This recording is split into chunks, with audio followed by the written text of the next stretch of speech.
Thanks for tuning in to this week's news recap. SBF is accused of misusing Robinhood shares.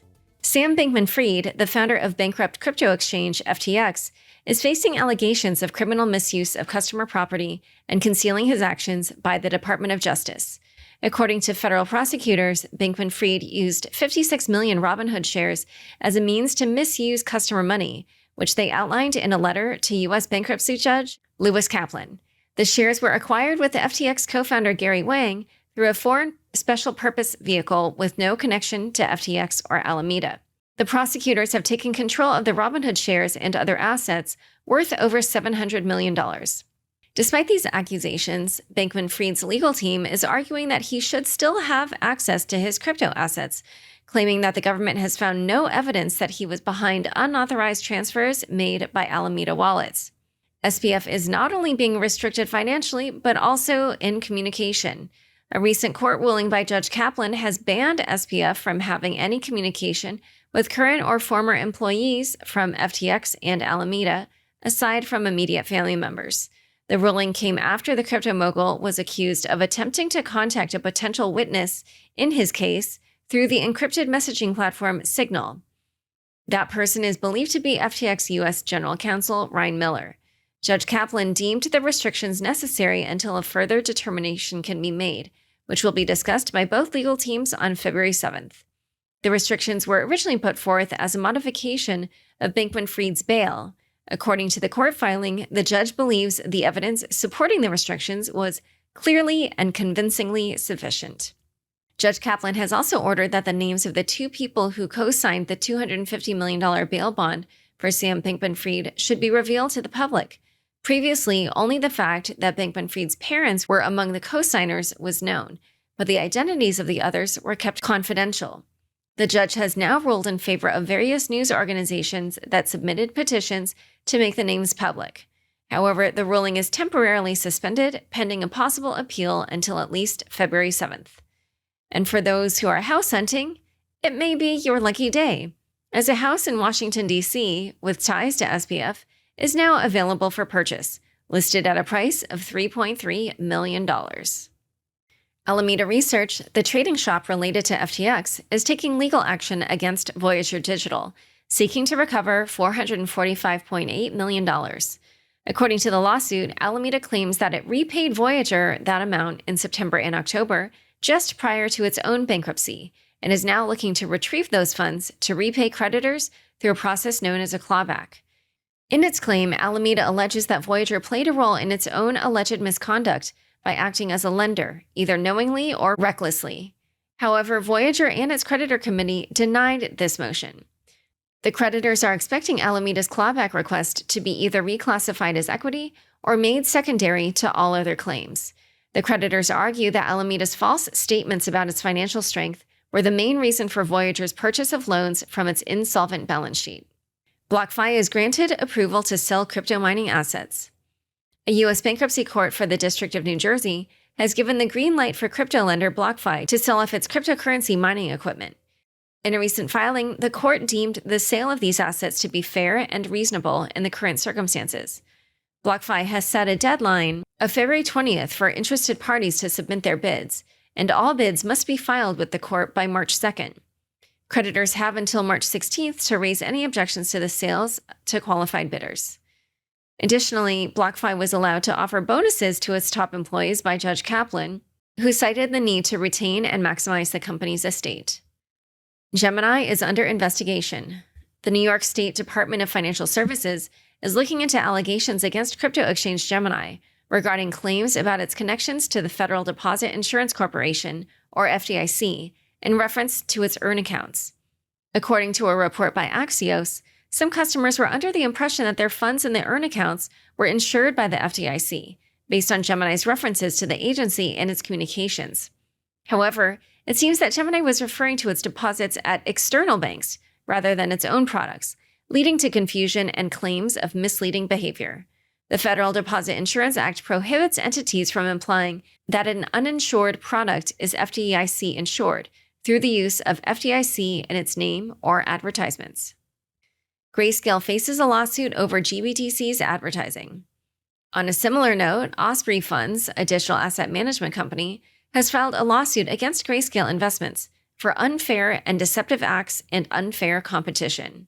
The complaint alleges that Grayscale misled investors to believe that their Grayscale Bitcoin Trust, or GBTC, would be converted to an exchange-traded fund. Osprey claims that the alleged false advertising allowed Grayscale to maintain a 99.5% market share while charging 4 times Osprey's fees.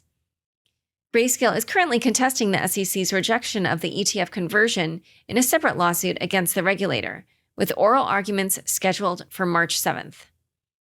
Last week, Grayscale CEO Michael Sonnenschein was on Unchained to discuss everything about the ongoing lawsuit against the SEC, and he said he was certain Grayscale had the best arguments to win the case. Avraham Eisenberg waives bail.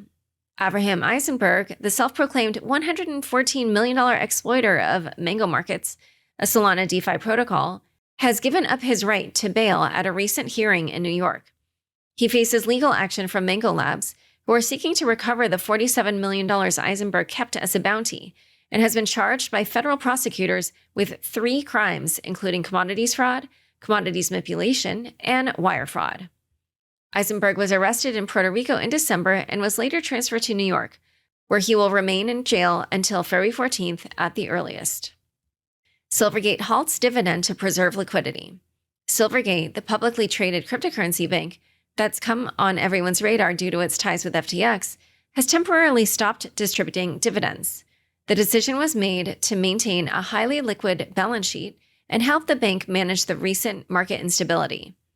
However, on Tuesday, after BlackRock revealed that it holds a 7.2% stake in Silvergate Capital as of December 31st, the stock price of the bank experienced a significant increase. Furthermore, 3 U.S. senators sent a letter to Silvergate CEO Alan Lane, alleging that the bank's dealings with FTX further introduced risk into the traditional banking system. They demanded more information about a large cash loan Silvergate took out from the Federal Home Loan Bank, or FHLB, to shore up its accounts after mass user withdrawals. The senators raised concerns that if Silvergate were to fail, the FHLB could have priority over other creditors, including the FDIC Insurance Fund, which could leave the FDIC, and therefore the American taxpayer, holding the bag, they wrote. Ethereum developers hit another milestone for the network's next upgrade. Barnabas Busa, an Ethereum developer, revealed on Twitter that Zhejiang, Ethereum's first public testnet for withdrawals, is now operational. Participants can access funds from designated sources, generate private keys with the Wagyu tools by Stakehouse, which makes staking easier, make deposits through Launchpad, and monitor it through the Beacon chain. 6 days after the launch of Zhejiang, i.e. on February 7th, Shanghai and Kapla testnets will be triggered at epoch 1350. Following this upgrade, individuals will be able to experiment with partial and complete withdrawals, among other features.